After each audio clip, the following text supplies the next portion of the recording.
पश्चिम बंगाल में हाल ही में हुए विधानसभा चुनाव में भाजपा को मिली करारी हार के बाद भाजपा ने सबक लिया है। अब उत्तर प्रदेश समेत अगले साल 5 राज्यों में विधानसभा चुनाव होने वाले हैं और आरएसएस का मानना है कि इन चुनावों में प्रधानमंत्री नरेंद्र मोदी मुख्य चेहरा नहीं होंगे। उत्तर प्रदेश में भाजपा के भविष्य की राजनीति का खाका लगभग तैयार कर लिया गया है।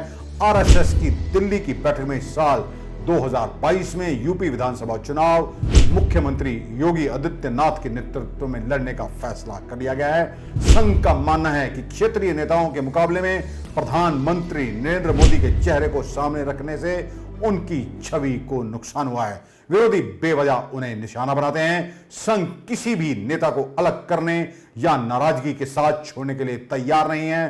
अब इस पर योगी को खरा उतरना है। महाराष्ट्र में शरद पवार को भी साथ लाने पर विचार किया जा रहा है। आरएसएस की दिल्ली में हुई बैठक में सरसंघचालक मोहन भागवत और सरकार्यवाह दत्तात्रेय होसबले की मौजूदगी में निर्णय लिए गए हैं कि इस बैठक में पश्चिम बंगाल के चुनावों को लेकर गंभीर चिंतन और समीक्षा की गई। संघ नेताओं का मानना है कि पश्चिम बंगाल के विधानसभा चुनावों में ममता बनाम मोदी की रणनीति से नुकसान हुआ।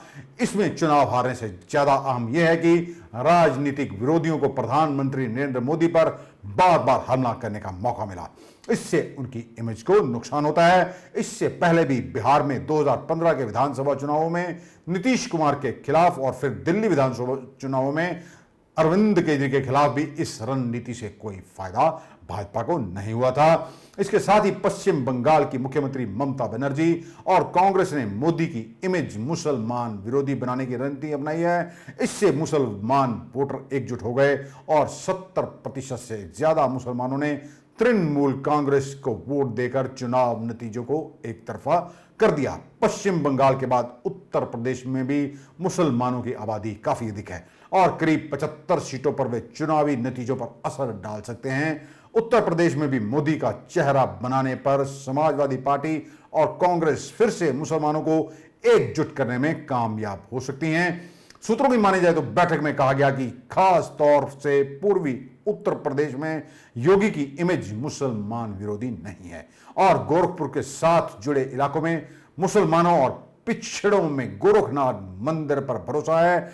मुख्यमंत्री बनने से पहले तक योगी आदित्यनाथ मंदिर के महंत के तौर पर स्थानीय मुसलमानों के विवाद मंदिर में बैठकर सुलझाते और उनकी मदद करते रहे हैं। मकर संक्रांति पर मंदिर में लगने वाली खिचड़ी मेले में ज्यादातर दुकानें मुस्लिम व्यवसायी की ही होती हैं।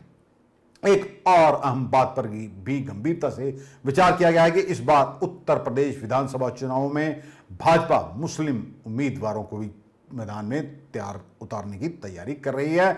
इससे उसकी मुस्लिम विरोधी छवि बनाने का मौका विरोधियों को नहीं मिलेगा। इस पर अंतिम फैसला पार्टी को करना है। आपको बता दें कि पिछले चुनावों में भाजपा ने एक भी मुस्लिम उम्मीदवार को टिकट नहीं दिया था।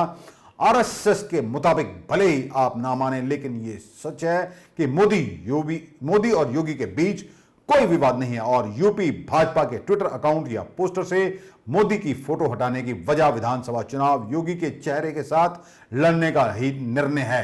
दोनों नेताओं को साथ काम करने और इस छवि को मजबूत करने के लिए कहा गया है। इसलिए अब उत्तर प्रदेश के पोस्टर पर योगी आदित्यनाथ के अलावा यूपी भाजपा के अध्यक्ष स्वतंत्र देव सिंह, दोनों उप मुख्यमंत्री केशव प्रसाद मौर्य और दिनेश शर्मा भी दिखाई देंगे। इसलिए सोमवार शाम प्रधानमंत्री नरेंद्र मोदी ने राष्ट्र के नाम संदेश को देखते हुए योगी आदित्यनाथ की फोटो भी जारी की थी। मुख्यमंत्री ने वैक्सीन मुफ्त करने के केंद्र के फैसले पर प्रधानमंत्री मोदी का आभार जताया है। हालांकि अभी भी भाजपा नेतृत्व को अंतिम निर्णय करना है कि क्या वह सामूहिक नेतृत्व के साथ चुनाव मैदान में उतरना चाहते हैं या नहीं। वहीं आपको बता दें कि प्रधानमंत्री नरेंद्र मोदी ने वैक्सीन मुफ्त करने की योजना को 21 जून से शुरू करने का ऐलान क्यों किया और उस दिन, एक तो आपको बता दें कि उस दिन अंतर्राष्ट्रीय योग दिवस के तौर पर याद किया जाता है, लेकिन 21 जून की तारीख संघ और भाजपा के लिए एक और बड़ी वजह और खास है। संघ के पहले और संस्थापक सरसंचालक डॉक्टर हेडगेवार की पुण्यतिथि भी 21 जून को ही होती है। प्रधानमंत्री नरेंद्र मोदी ने गरीबों की राशन योजना फिलहाल दीपावली तक जारी रखने का ऐलान किया है, ताकि इसे विधानसभा चुनावों से जोड़कर नहीं देखा जाए, लेकिन बहुत संभव है कि इससे बाद में फिर कुछ समय के लिए बढ़ा दिया जाएगा। इस साल दिसंबर तक 200 करोड़ वैक्सीन की डोज लगाने की योजना और उसे क्रियान्वयन करने की जिम्मेदारी गृह मंत्री अमित शाह को सौंपी गई है।